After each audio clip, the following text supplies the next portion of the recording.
Hello, beautiful people. It's Amy Nicholas back at you on the live stream. Sorry that I have not been on a specific schedule, but when I was telling y'all when I was going to be live, y'all just weren't showing up anyway. So I'm live. We'll figure the schedule thing out. And if you have a specific time frame of the day, what is today? Wednesday. I'm open to days of the week for the most part, but if you have a specific time that you'd like to watch me, let me know. I'm a daytime streamer though. You're not going to see me coming on at like 8 o'clock at night because my energy level is low. I'm winding down at that time. So welcome aboard. Check out the Miracle Manifestation Facebook group if you haven't joined yet. I got a link down there. I share some goodies, some behind the scenes stuff of things I'm learning, studying about law of attraction, mindset, manifesting, all that good stuff. And let me share this actually to that group because I almost forgot. Where am I? Oh gosh. My computer decided right now is a good time to do some updates. I can tell because the fan starts running like crazy. What's going on? Where are you at, Facebooks? Find myself here talking about one of my favorite books today because I love books, and that is the classic. If you haven't heard of it, you obviously don't study personal development. But the classic Think and Grow Rich book, super amazing. I actually have the original unedited text. This is important, y'all. If you have a copy of Think and Grow Rich that you bought on ebook, Kindle, if you bought any other physical copy of this book and it does not say the original unedited 1937 text, you are missing content, my friend. I know because I had another version. I bought it at the thrift store for like 75 cents. And thought, oh, this is great. It was a little small book. And when I had heard about it being condensed, the book had actually been stripped a little bit. Some key phrases were taken out. Why, you might ask? I can get into that in a different video. But anyways, there's a lot of different versions of Think and Grow Rich out there. And most of them are not the original version. Make sure you get yourself the original. The Napoleon Hill Foundation, if you guys can see that at the bottom there. That's who Napoleon Hill entrusted with all his works. Hey, Mom. He entrusted with all his works, all his books, to basically preserve everything in the proper form. So that's the publication you want to look for if you're having trouble finding it. I found this copy on Amazon, but I don't know that it's always available because I don't always see it in print. So get yourself the actual copy. And I'm reading a passage here. Let's see, we're in chapter 1, chapter 2. And I wanted to go over, he talks about the method by which desire brings you riches, okay? And I wanted to go over the steps. There's 6 steps that he describes. And basically how I've applied them and if they're still valid with what he's telling you to do. Okay, is it the best method? Now, granted, Napoleon Hill did go and interview 500 of the richest men in the world, but this was back he started to do that back in the 19 teens, okay, and then didn't actually finish the book until 1937. Technically, he finished it before that, but that was a different version, and that's called The Laws of Success. So anyways, reading from chapter 2 here, the method by which desire for riches can be transmuted into its financial equivalent. One of the reasons why this book is or isn't valid anymore, it's wordy. Some of the terms that were used back in the 30s, people have a hard time slogging through the book for that reason, but be persistent. Okay, so first he says, fix in your mind the exact amount of money you desire. Not sufficient merely to say I want plenty of money. Yes, 100%. This gets the Amy seal of approval. You have to be specific. If you say, I want more money, your brain is like, okay, and you might attract like $1, right? You find a quarter on the road or something. You might get a little, refund, tax refund of like $10. That's more, right? So you have to be specific, okay? He says there's a psychological reason to that. I think it gives your brain something to focus on versus kind of this wishy-washy feeling about, well, I want more money.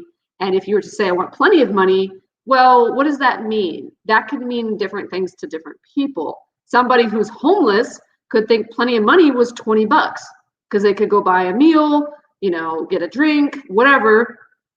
But to somebody that was doing a little bit better than a homeless person would be like, yeah, plenty of money, it's a couple $100. I could use some extra cash. But to somebody who is even doing better than that would be like, no, plenty of money is like tens of thousands of dollars, okay? So you have to be specific. Number 2, determine exactly what you intend to give in return for the money you desire. He says, okay, there is no such reality as something for nothing. Now, the way I've come to understand this second part is yes and no. You can say, I intend to do such and such business, sell such and such product, create such and such offer, but that does not mean that that is the way in which the money actually comes to you. It's just an idea. The universe could have other ideas for you. When I'll give you an example. When I was doing ebooks on KDP, this was my first, foray into being an entrepreneur. I was like, I'm going to sell ebooks and I'm going to quit my job by making enough money selling ebooks. And I had no idea that the financial goals I had were going to come exactly from that source of income, and in the way that they came, I would have never have guessed. It was certain things that I was doing marketing wise and things like that. I couldn't have put the intention into it. So the second part of this, I don't 100% agree with, okay? Because I think there's forces outside of us, God power that's making things happen without us necessarily having to say, this has to come from this, right? We might be shown a different way. Third, establish a definite date when you intend to possess the money you desire. 100% no, I do not agree with this statement. I have used it to apply to, a financial thing, but here's the thing. You don't know when it's going to happen. You could say, well, I'm going to quit my job on X date. I'll be earning X amount of money, and this is the day, right? Well, what's going to happen?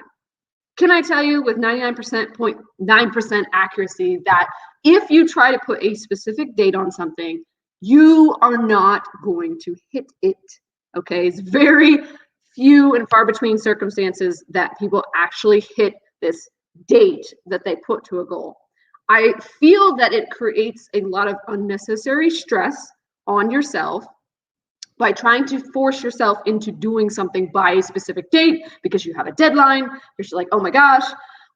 You don't manifest what you desire with ease and effortlessness, okay, by putting a forceful date upon it. Again, you do not know when the goal is going to manifest, and that is all part of the process. So I would say that instead of going by what Napoleon Hill is saying, because, personally, I tried to repeat that method and it was not repeatable. Every time I had to push my goal back, right? I didn't hit it. Okay, so the first time was with like quitting my job, and I pushed it back a few months. So didn't hit it. Okay, so I was off, right? And in the goal books will tell you, oh, just keep pushing back your date. It's okay, right? What happens though is you might have a different goal later on, and you're not hitting it, and it starts to create a sense of discouragement, sadness, despair. It's kind of a letdown for your self-esteem, because you're like, well, I had this goal and I haven't hit it by this date, and I've kept having to push it back. Something must be wrong. Something's wrong with me, right? And you start to attack yourself. And I believe it just creates a never-ending downward spiral of, your self-esteem just plummeting, because you are counting on this goal happening by this date that you don't really know is going to happen. Okay. So ixnay on the third part of that. Fourth, and by the way, we're reading out of Think and Grow Rich here, the original copy. Create a definite plan for carrying out your desire and begin at once, whether you are ready or not to put this plan into action. I'm about 60 to 70% on this one agreement. You can create plans all you want. Have at it. Trust me, I have notebooks full of them. But again, does that mean it's going to go like you said it was going to go? No. I swear, like 80% of the time, you think things are going to work out a certain way in your life. You're going to manifest what you want a certain way, and it doesn't happen that way. But guess what? It happens in a way that was even better than what you originally imagined, which is kind of cool. And I would rather work from what I call inspired action. And that being, when I get an idea to do something, I do it immediately. Okay. There's not a lot of like sitting around, let me write out a bunch of stuff. Occasionally, I do like what I call like a brain dump, but I'll write everything that's in my brain on paper. But if I get an idea and it feels good to me, it feels like this is a good idea, I do it immediately. If you delay on these, inspired ideas, what tends to happen is when you do get around to doing them, they have lost their momentum, have lost their power. You will not reap the intended benefits from them. Okay. I have a friend that I was just talking to about this, and she said, you know what? I sat down to do this thing I had an idea for in my business, and I totally lost the enthusiasm for it. I was like, yep, that's exactly what happens. So again, you can plan. Doesn't mean it's going to go according to plan. And the whole part about whether you're ready or not to put this plan into action, yes and no again. Because you could start working and you could just be this mindless idiot working, and you have no idea what you're doing. Your efforts are fruitless because you're just scattered all over the place, right? I think it's better to live from the inspired action where, you're doing things that are related to the goal. Okay. Things that you just like, yeah, I know I got to do these things. And then you get other ideas. You take a break, you go for a walk, you get some fresh air, whatever. You get other ideas. Maybe you take a day off. That's when the ideas come. Okay. It's not by just working like a mad woman or madman constantly. They don't come then. Okay. Fifth, write out a clear, concise statement of the amount of money you intend to acquire. Name the time limit for its acquisition. State what you intend to give in return for the money, and describe clearly the plan through which you intend to accumulate it. So basically, Napoleon Hill at this point is taking the first 4 steps, putting it into a 5th step, and just telling you to write it out. So I've already gone over the things I agree and don't agree with, but with the writing it out part, yes, I do believe that is important. Do you have to sit down and write it 30 times a day, impress it upon your subconscious? No, you don't. There's a lot of these like practices with manifesting your goal and things like that people think they have to do.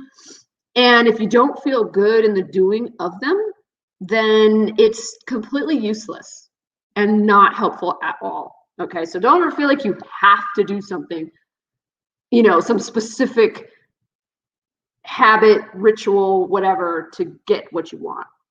You don't. So with writing it out, I think that it's important in the sense that it activates different neurons and different pathways in your brain. Typing it is not the same thing. So do handwrite it, but you don't have to like write it constantly every single day. If you forget a day, oh my gosh, I didn't write my goal today. No, I don't think it's like that at all. I think once your subconscious mind doesn't forget anything. you feel like you forget a lot of stuff. Like you walk into a room and you're like, where's my keys? Or why am I in this room? But the subconscious mind has a visual imprint of everything you've seen. So if you write it out, it's going to remember it. Okay, it's deep in there sometimes, but the things that are most important to us, we will remember. It's not a matter of forgetting it. Okay, so sixth and final step here in the method by which desire gets you riches. He says, read your written statement aloud twice daily, once just before retiring at night and once after arising in the morning. As you read, see and feel and believe yourself already in possession of the money. What's up, Joshua? See and feel. Yeah. Okay. So what he's saying is to take the thing he just told you to write out and say it aloud in the morning and at night. Do I do this? No. Can you do it? Yes. This is one of those, I don't agree or disagree with what Napoleon Hill is talking about. So with that being said, if it feels good, like I said before, then do it. If you're like, yeah, I love to read my goal in the morning and at night because I really feel it and I'm picturing it, perfect, okay? But if you have another ritual or thing that you like to do that feels good to you, maybe you're the person that likes to write it out every day 10 times or once or whatever, that's good too. What these things are that he's telling you to do is basically habits and things you can form to keep the goal in front of you and to keep yourself feeling good about it and to feel as if it has happened. Okay. He doesn't quite say that. Well, no, he says, believe yourself already in possession of the money. Okay. So we're talking about financial goals. He's saying you got to believe like it's already in your hands, right? Or in your bank account. So by doing the written statement, reading it aloud, if you can get yourself to a feeling of, as you're doing it, yes, I have the money, I can see it, it's in the bank, it's in my hands, whatever, great. Okay, personally, it was kind of like hit or miss for myself to feel that by just speaking it sometimes, because your brain is like, yeah, you don't have that money. Why are you saying this stupid affirmation, right? So I'd have to find sneakier ways of getting into my brain. I like to use pictures of things, material things that I would like to have. Once I have the money, I would buy right? I found it very challenging to only picture like a stack of money, okay? Because what is it? It's just paper. That's not what you really want, okay? What you really want is what the money can do for you. And at the end of the day, what does the money do for you when you go to buy something that you want? It makes you feel good, right? So everything comes full circle back to that. So I think overall, most of these steps that Napoleon Hill has said in Think and Grow Rich, by the way, this is chapter 2, Desire. And he gives these 6 steps for, the method by which using desire can bring you riches. I'm kind of like half into what he's saying at this point, because I've gone beyond his works. I've read other works and listened to other mentors that I feel have gotten me to a higher level without having to do all the things that they say you have to do. There is nothing you have to do if it does not make you feel good in the doing of it. That is what we're here for, is to feel good, to live life, to be prosperous, all that good stuff. Yes, you can follow what he says. There's plenty of people that, take in the work and said, yeah, it changed my life. And it did change mine, but I've since evolved beyond just his, expression of what he believed from analyzing these 500 men, richest men in the world. And I know, I'm not saying any of them are wrong or anything like that. I think everybody has their own methods and means. In my search to, live a more prosperous life, I was like, well, somebody kind of put it in my head that you could go the hard way You can work really hard, you know, and expect things to be hard and difficult and challenging. And oh my gosh, you know, being an entrepreneur is so hard. Or you could believe that things were always working out, that it gets easier and easier, that the better it gets, the better it gets. And so I just chose to have different beliefs. And in doing so, I started to see different ways and means of attracting what I wanted to me. Simple as that. So if you enjoyed the video, you know, leave a like, because I'm just curious if y'all are interested in me talking about these kind of books. You know, obviously classic, love the book. You know, I've read it like, gosh, I don't even know how many times, probably at least 20 times. It's a great book. Make sure you get the unedited version. And, you know, if you want me to do more study on this book or a different book, let me know. The other book I'm kind of thinking of is The Science of Getting Rich by Wallace D. Wattles. That book was the basis for the movie The Secret. And The Secret is a really, really good beginner movie to start to understand these principles. But I think, you know, if you studied that book on its own, it's powerful. You know, you could watch The Secret or not watch it, read it or not read it. But the book she based it off of is very powerful. So again, that's The Science of Getting Rich. If you like that kind of stuff, let me know. I love to read. I love to study. I love to find authors' points of view, you know, and see if applying it to my own life, you know, what does that do for me? Does it work? Not work? Did it work this way, different way? And I just feel everybody has their own journey towards, you know, an abundance mentality, towards living this more prosperous life and manifesting what you really want, not what you don't want, right? And so I'm going deeper into that study. I'm going to be hosting a masterclass, actually. It's going to be called Manifesting Magic. You can check out the link down below. Basically, if you want to learn this stuff on a deeper level, how to apply it to a more prosperous life for yourself, you know, even if you are doing okay right now, we all want to do better, right? We all have higher goals to hit. We all have more money we want to make. We all have things that we want to bring into our life. We all want the most abundance we can have, right? So I'll be sharing some missing keys that hold people back, basically, in that event.